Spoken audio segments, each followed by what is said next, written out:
Federalismo europeo. En el año 1946, en un discurso pronunciado en Zúrich, Winston Churchill lanzó la idea de que hay un filtro que permitiría a Europa recuperar su pulso y su personalidad, los Estados Unidos de Europa. Para Churchill, si efectivamente se tuviera unos Estados Unidos de Europa, ya fuera un Estado federal o ya sea una confederación de estados, Europa estaría en una situación mucho más pujante que la que tenía en esos momentos. Sin embargo, en aquellos días de esta declaración tan solo quedó en un discurso, pues la idea de una federación europea será retomada más adelante.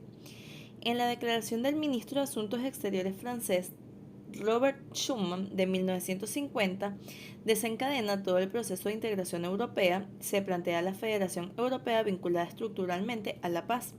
La declaración de Schuman del 9 de mayo de 1950 hacía un llamado a Alemania y otros países europeos para crear la Comunidad Europea del Carbón y el Acero, organización internacional de integración que sería la primera de las comunidades europeas.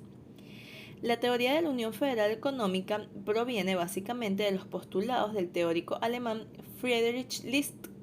La esencia de la lógica de List es que la unión federal entre estados permiten encapsular su comercio exterior en una normativa común a todos ellos, aprobada por una institución común federal, que facilita una defensa común del comercio exterior de la nueva entidad, la Unión, y la creación de un gran mercado interior seguro, suma de los respectivos mercados domésticos de los estados de la Unión, cuyo comercio entre ambos estaba sometido a circunstancias aleatorias. En este sentido, las uniones federales suponen relaciones intraestados similares a las que se articulan dentro de un estado, aseguradas por una autoridad y normativa comunes a todos sus miembros. Finalizada la Segunda Guerra Mundial, las uniones económicas federales surgen con fuerza. Nos encontramos con que países europeos, potencias coloniales, privados de sus imperios por el proceso independentista generalizado en la inmediata posguerra, la reconstrucción de las economías nacionales dañadas por el conflicto y el ascenso de bloques económicos poderosos en la escena mundial. Frente a esto, serán precisamente pequeños estados los que impulsen a la opción federal, siguiendo la lógica de List: ampliar mercados domésticos transformando su comercio exterior en comercio interior. Un ejemplo próximo en Europa del resurgir del esquema federal lo tenemos en la Unión Aduanera, formada en el año 1948 por tres pequeños países: Bélgica, Holanda y Luxemburgo. Ejemplo que tiene su importancia, entre otras cosas, porque los tres miembros de Benelux estarán entre los impulsores decididos de la creación de la entonces Comunidad Económica Europea, la Unión Europea. La Comunidad Económica Europea es heredera directa de las uniones económicas federales, tanto en la forma como en el contenido. En la forma, porque se sustancia en un tratado constitutivo por el que se establecen instituciones comunes federales con capacidad normativa sobre sus miembros, y en el contenido, porque interioriza el hasta entonces comercio exterior entre sus miembros, pues un solo mercado sin trabas internas a los intercambios comerciales, con una política comercial común frente al exterior y normas comunes a todos los estados de la Comunidad Económica Europea. La política monetaria del Banco Central Europeo establece una mayor cooperación o integración, la necesidad de coordinar más estrechamente las políticas económicas de los países que comparten la misma moneda. Para lograr una adecuada política global para la zona, la pauta que parece concretizarse en la integración política de la Unión Europea es la de una visión unitaria, referencia para el eje París-Berlín, la cual concibe las relaciones entre los estados de la Unión Europea como proceso para etapas crecientes en el nivel de integración económica, hasta desembocar una unión política total articulada en un modelo federal y con vocación de permanencia. Altiero Spinelli. Altiero Spinelli fue uno de los autores del Manifiesto Ventotene, uno de los primeros documentos que defendieron la creación de la Unión Europea unida de una Constitución Europea. Spinelli, junto con otros presos políticos, redactó el manifiesto durante su encarcelamiento por el régimen fascista italiano en la isla de Ventotene. El político italiano Altiero Spinelli fue uno de los padres fundadores de la Unión Europea, principal responsable de la propuesta del Parlamento Europeo de un tratado sobre una Unión Europea federal, el llamado Plan Spinelli. La propuesta fue aprobada en 1984 en el Parlamento por amplia mayoría y fue una importante fuente de inspiración para la consolidación de los tratados de la Unión Europea en los años 80 y 90.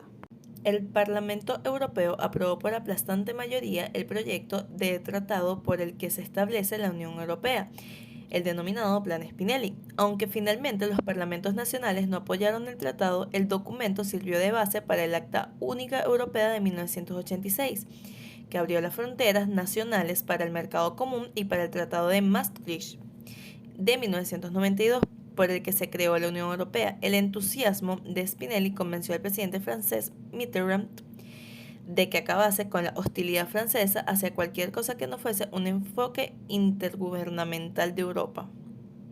Esto dio paso a varios gobiernos europeos el impulso que necesitaban para avanzar aún más con el proceso de integración europea. Desaprobación de la Constitución Europea. En el año 2003, los representantes de los 15 gobiernos de los países que entonces conformaban la Unión Europea se dieron la tarea de redactar un conjunto de reglas, cuyo objetivo era el de normar la convivencia común de sus ciudadanos, así como el de limitar sus relaciones con otros estados europeos no pertenecientes a dicha unión. El nombre por el que se le conoce comúnmente en el de la Constitución Europea, aunque su nombre legal es el del tratado por el que se establece una Constitución para Europa. En el año 2004, la Unión Europea incrementó en 10 el número de estados participantes, pasando de 15 a 25. Asimismo, sus reglas determinan que la Constitución Europea deba pasar la dura y riesgosa prueba de la aprobación por unanimidad, dejando a cada miembro la opción de la ratificación por su respectivo poder legislativo o bien mediante un referéndum. De esta manera, 15 países optaron por la aprobación legislativa y el resto se inclinó por el referéndum. El 29 de mayo del 2005, el referéndum francés dictaminó el rechazo fulminante a la Constitución, y el primer día de junio se repitió la negativa en el referéndum holandés. El análisis del impacto de ambas negativas debe partir de la consideración de que los dos países aludidos son parte del llamado núcleo duro de la integración europea debido a su carácter de fundadores de la misma. Influencia del eje franco-alemán. Las relaciones internacionales entre la República Federal de Alemania y la República Francesa, Estados miembros de la Unión Europea, han sido de gran importancia en el desarrollo de varios de los principales acontecimientos mundiales durante los últimos 2 siglos. Así, los grandes conflictos bélicos europeos y mundiales entre 1870 y 1945 que enfrentaron a Francia y Alemania.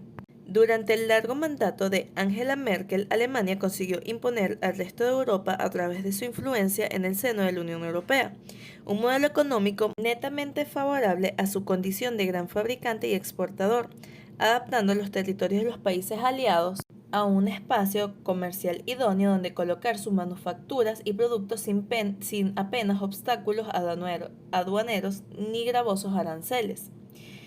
En cambio, mientras las empresas germanas hacían y siguen haciendo grandes negocios, Francia se consagraba en mucha mayor medida a tratar de pilotar los debates ideológicos y señalar la hoja de ruta en las políticas de la Unión Europea. El estado del eje París-Berlín. Según el diario The Economist, señalaba que el eje servía para ocultar tanto la fuerza de Alemania como la debilidad de Francia, pero en el pasado fue la Francia de Charles de Gaulle la que buscaba una Europa gobernada por los estados, trampolín de la influencia francesa en el exterior.